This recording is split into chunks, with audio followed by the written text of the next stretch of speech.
सच्चाई में अगर बगावत है तो समझो हम भी बागी हैं। एंकर प्रेम कुमार के साथ देखिए डीएस दादा हजूर न्यूज। हम दिखाते हैं सच्चाई की प्रत्येक खबर। सब्सक्राइब अवश्य कर लें डीएस दादा हजूर न्यूज। आइए दिखाते हैं अपने रिपोर्टर की एक खास report.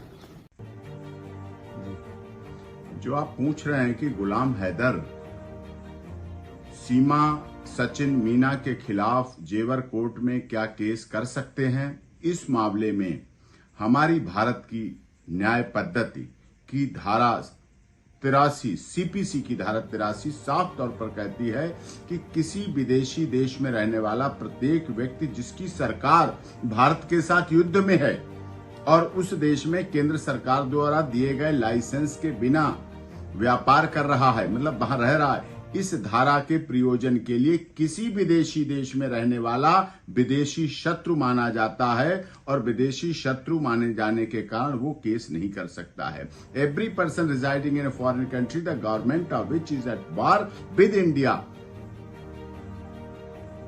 shall for the purpose of this section be deemed to be an alien enemy residing in a foreign country, and for this purpose alien enemies residing in India with the permission of the central government and alien friends may sue in any court otherwise competent to try the suit as if they were citizen of India, but alien enemies residing in India without such permission or residing in a foreign country shall not sue in any such court.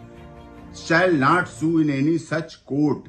Bharat की किसी भी माननीय अदालत में case नहीं कर सकता, क्योंकि पाकिस्तान का और भारत का गुलाम हैदर का दुश्मन देश हैं इस आधार पर। और जैसा आप भी पहले बता चुके हैं कि एक और केस डाला था, वो भी ऑनरेबल कोर्ट ने डिसमिस किया है।